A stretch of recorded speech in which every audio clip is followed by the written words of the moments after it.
сайн байцгаана уу? Энд байна. За өнөөдөр та бүхэндээ төсөөлийн талаар ярих гэж бодсон. Тэгэхээр энэ талаар маш олон ном сургачгууд байдаг л да.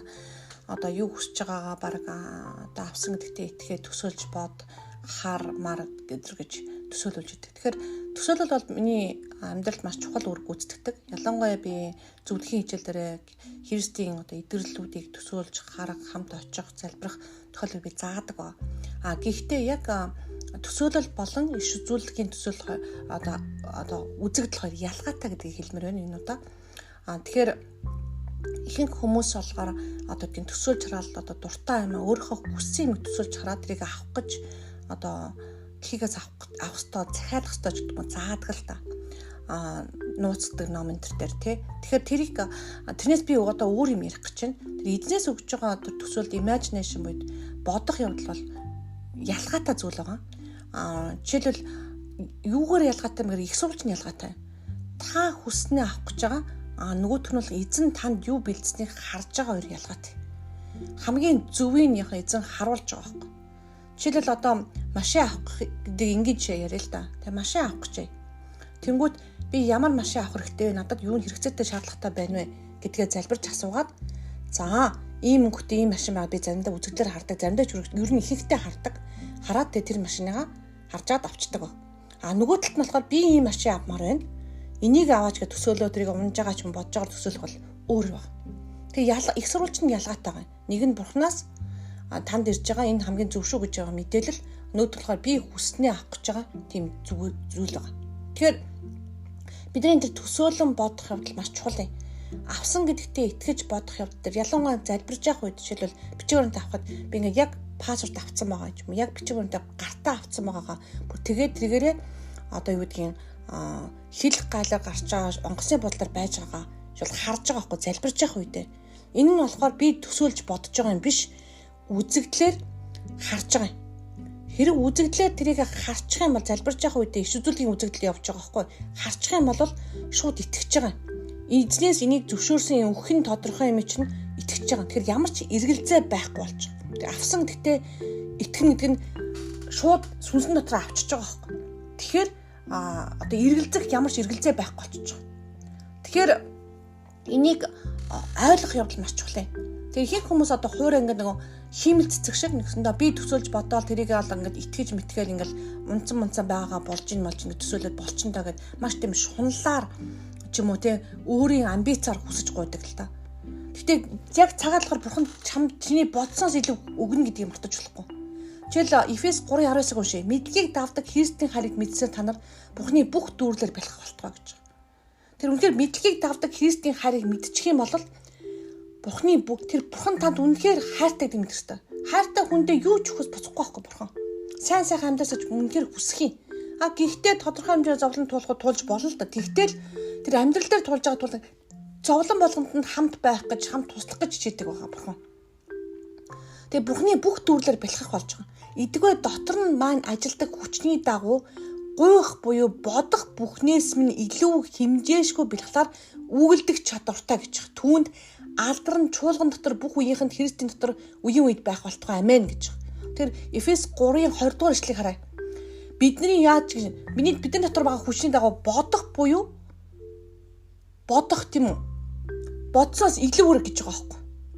Гуйх үед тэрнээс илүү хэмжээшгүй бэлхлаар бүр дүүр давуулж үлдэх чадвартай гэж хэлж байгаа байхгүй. Тэгээ энийг яаж батгах чинь гэхээр би ингээд байшин авъя гэж залбирчээсэн л да. Байшин хэрэгцээтэй байсан яг үнэндээ. Тэгсэн чинь бурхан амар том байшинд очиулсан байхгүй. Түүний хүн дээр очиж залбируулах болоод.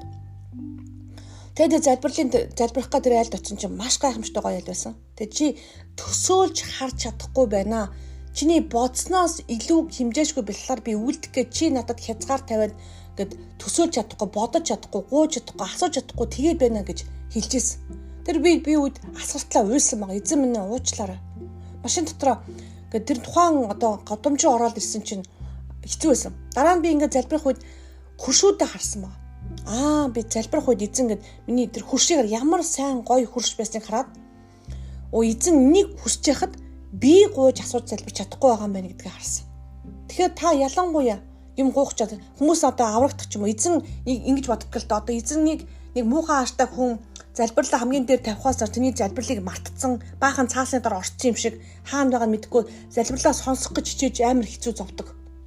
Яг үндэ бурхан таныг залбирлахаас өмнө танд ямар гуйлт байгааг мэддэг бөгөөд тэрийг ихэнхдээ хариулсан байдаг. Жишээлбэл өвчин байна. Эдгэрэл байна.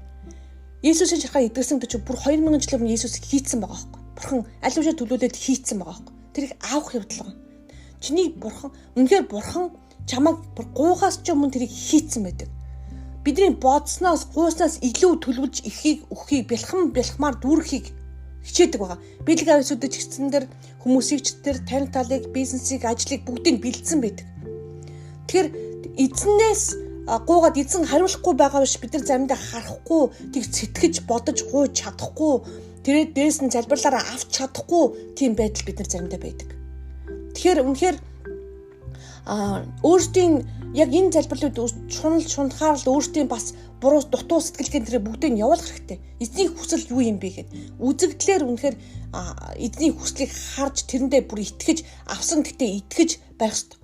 Жишээлбэл би бичвэр залбирахтаа нэг л удаа тэр би авсан гэдгээ харсан. Тэгээ дахиж би өөр хүмүүстэй би залбираагүй. Яг бол би авсан гэдэгтээ итгэсэн учраас ямар ч эргэлзээ байхгүйсэн.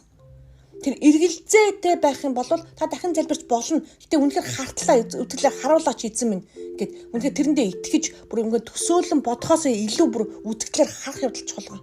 Тэгээ тэрийг хэрэв мартчих юм бол тийг үзэгдэлээр дахиж очиж болно. Нэгэнд харцсан үзэгдлийг дахин төсөөлж харж болно. Тийм би ихлээр гарч ирсэн шүү дээ. Би бичвэрээр таваад ихлээр гарч ирсэн шүү дээ гэдгийг харах хэрэгтэй. Би тэнд очиод би тэр хүмүүстэй нөхөрлөж ирсэн шүү дээ. Тэр хүмүүсийн болон бурхны талд миний дээр байх болно. Би харилцаа холбоогоо үүсгэх болно. Би хүмүүстэй очих болно. Би ном бичих бол тэр ном би гарцсан байгаагаа. Тэр бүгдийг гарцсан, барьцсан байгаагаа хүртэл хардаг. Номоо зараад гар утсах зурж гин. Тэр хүмүүст өгж гин гэдгээ хардаг. Хэрв тэрийг харчих юм бол эргэлзээнүүд алга болдог байгаа. Бурхан таныг бодсноос бүр залбирхаас ч өмнө тэр бүхнийг үйлдэлсэн байгаа гэдгийг мартаж болохгүй. Тэр үнэхээр бурхан танд маш хайртай. Үнэхээр бүх дүүрлэр бэлхах болтгоо. Үнэхээр бурхны бүх дүүрлэр тэгээд гуйх буй бодох бүхнээс минь илүү хэмжээчгүй бэлхлаар бурхан таны дээр үйлддэг. Тэр үйлдсэн гэдгийг мартаж болохгүй. Тэгээд бурхан танд маш хайртай шүү. Эзний тэр үнэхээр залбирлын хариулт гуйлтаа аваагүй бол үнэхээр үзэгдлэр хараа тэрэнд нь итгээрээ эзэн өгцөн гэдэгт бас итгээрээ. Газар Есүс нар тэр үнэхээр энэ мэдгийг, энэ илчлэлтийг хүн болгонд сонсож байгаа хүн болгонд очиж өгөх болтугай. Тэгээд энэ подкастыг та бүхэнд ингээд бусдаа түгэх болтугай. Баярлалаа.